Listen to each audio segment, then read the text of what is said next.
जय श्री महाकाल, हर हर महादेव। तो साथियों, आज जो है भगवान शिव शुक्राचार्य को निगल जाते हैं, इसकी कथा है। तो जब अंधक के साथ जो है देवगणों का युद्ध हो रहा था, तो शुक्राचार्य क्या कर रहे थे, उन असुरों को अपनी संजीवनी विद्या से जो है जीवित कर रहे थे। क्योंकि अंधक जो है शुक्राचार्य के पास गया था। शुक्राचार्य जो है दैत्य गुरु थे और उनकी आज्ञा लेने जो है शुक्राचार्य के पास गया था और शुक्राचार्य से जो है मदद मांगने भी गया था। तो जब यहाँ युद्ध होता है तो शुक्राचार्य जी जो हैं असुरों को क्या करते हैं, जीवित कर देते हैं। जो देवताओं द्वारा मारे जाते हैं वो अपनी संजीवनी विद्या द्वारा उनको जीवित कर देते हैं। अब जब यह देवतागण जो है यह समाचार जो है नंदी महाराज को सुनाते हैं।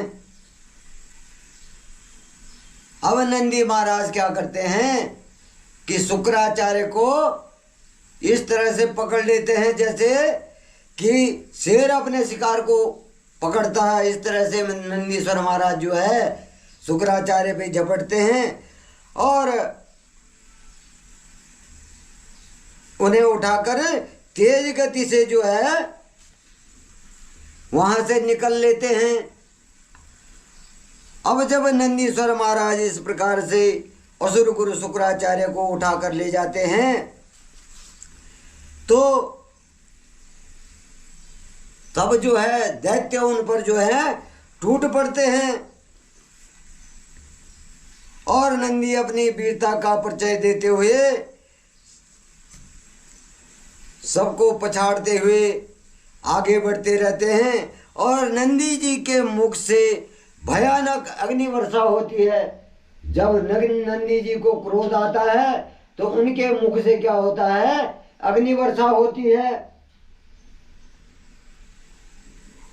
और जिससे जब उनके मुख से अग्नि निकलती है तो दैत्य उनके पास तक नहीं पहुंच पाते हैं। अब इस प्रकार से जो है कुछ देर तक नंदी शुक्राचार्य का अपहरण करके उन्हें भगवान शिव के सम्मुख ले आए। अब नंदी महाराज ने क्या किया, शुक्राचार्य को उठाया और भगवान महाकाल के सामने ले आए और सारी बातें जो है भगवान महाकाल भगवान महादेव को सुनाई कि शुक्राचार्य जो है मृत असुरों को मृत संजीवनी विद्या द्वारा जीवित कर रहे हैं। और इस प्रकार से जो है भगवान महादेव क्रोधित हो जाते हैं। भगवान महादेव का क्रोध जो है बढ़ जाता है और वो क्या करते हैं, शुक्राचार्य को निगल लेते हैं। शुक्राचार्य को निगल लेते हैं। अब इस प्रकार जब जो है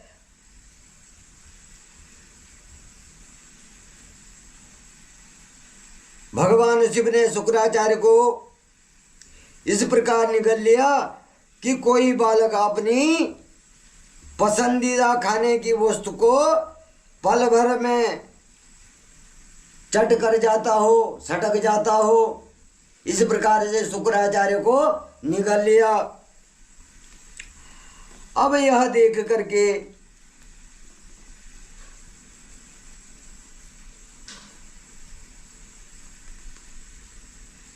कि शुक्राचार्य जो है भगवान शंकर के मुख के अंदर चले गए। शुक्राचार्य ने कई कोशिश की लेकिन शुक्राचार्य भगवान शंकर के मुख से जो है मुक्त नहीं हो पाए। और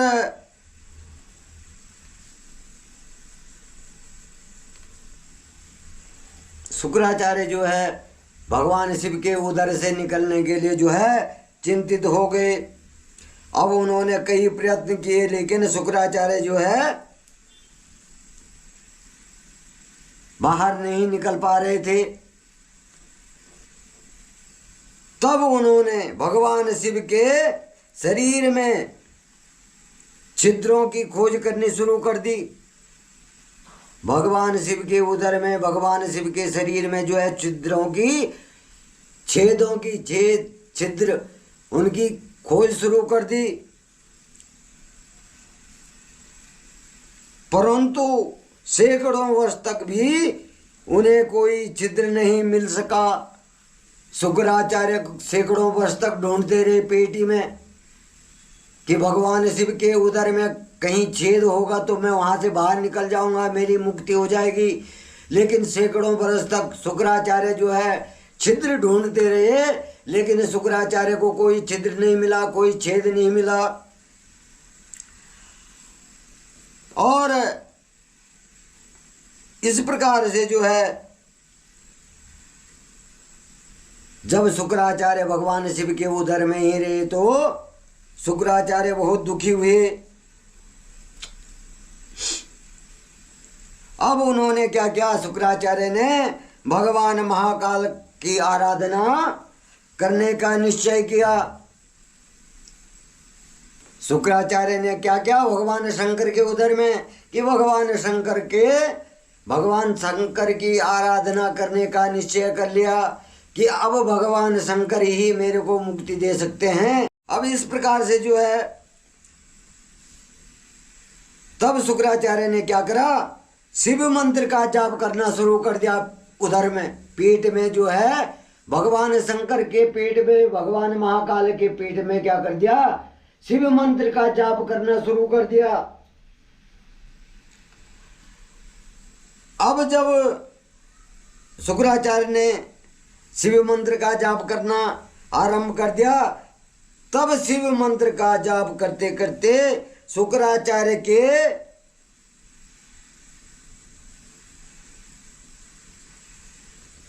जो शुक्राचार्य के शुक्राणु जो थे उनके लिंग मार्ग से बाहर आने लगे। शुक्राचार्य के जो शुक्राणु थे वो उनके लिंग मार्ग से क्या होने लगे, बाहर आने लगे।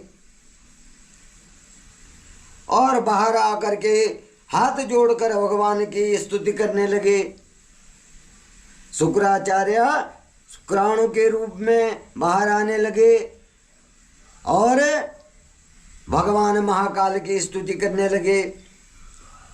तब भगवान शिव और पार्वती ने शुक्राचार्य को अपने पुत्र के रूप में स्वीकार कर लिया।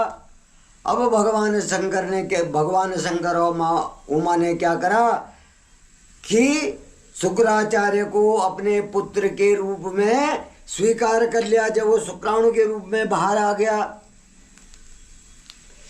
तो इस प्रकार से जब अब भगवान शंकर जो बोलते हैं कि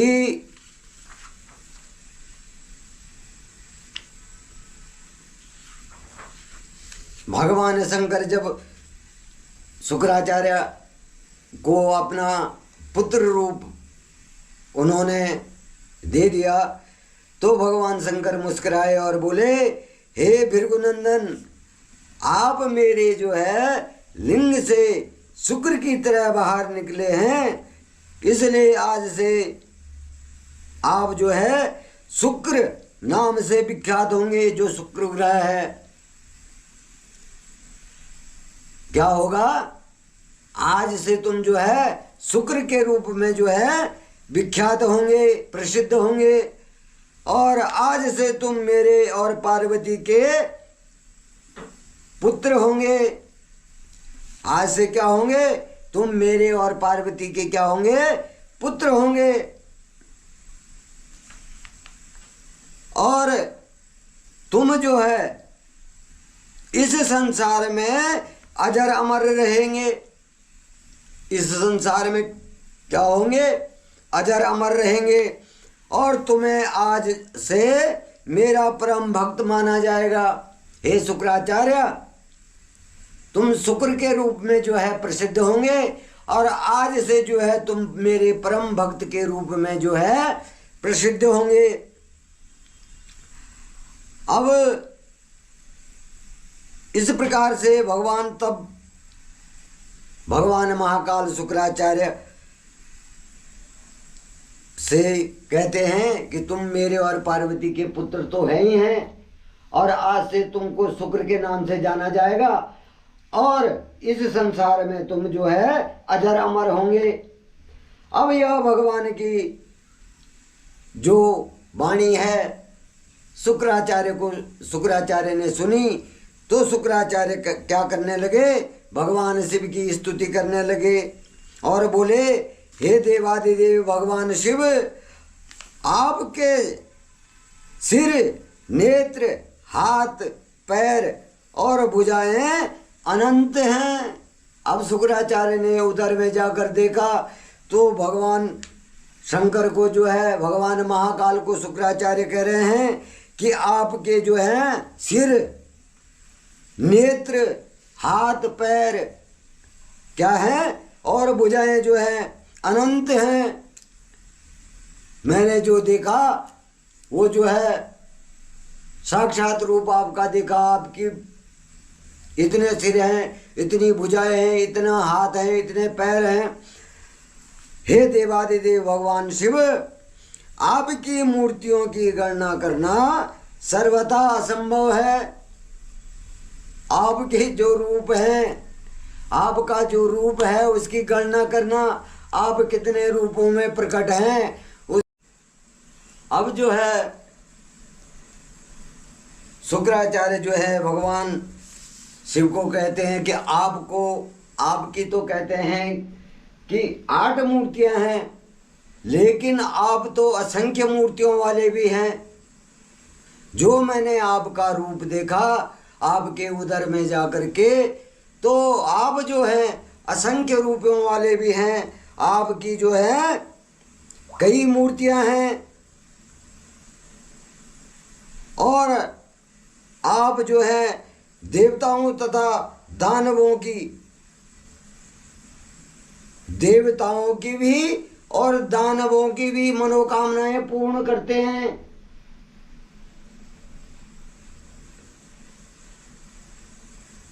हे देवादिदेव,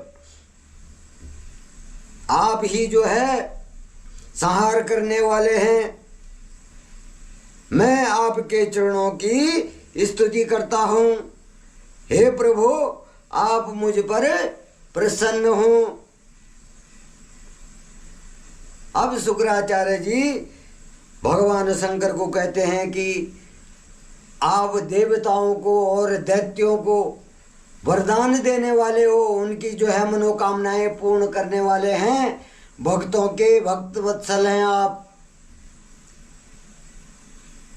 अब जो है आप मुझ पर प्रसन्न होइए और जो है मुझे क्षमा करें।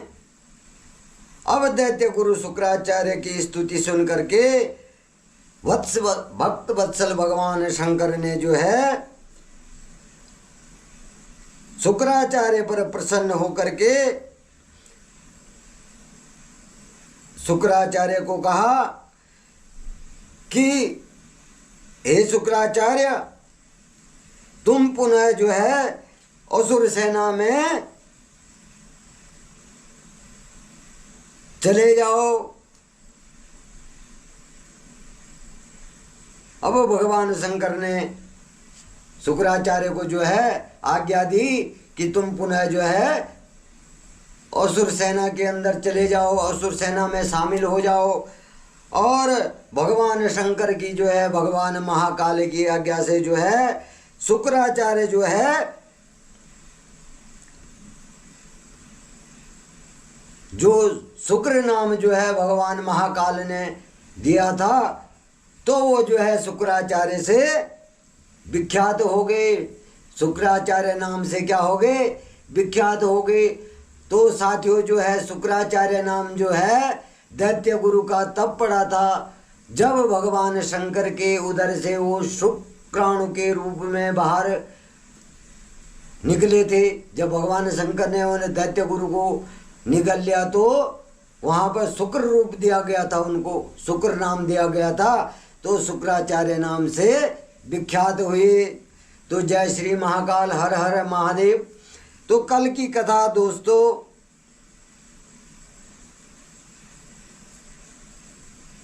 शुक्राचार्य जी को मृत संजीवनी की प्राप्ति।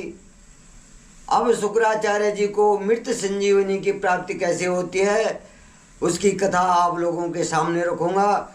जय श्री महाकाल। आप सभी लोगों पर भगवान महाकाल की कृपा बनी रहे।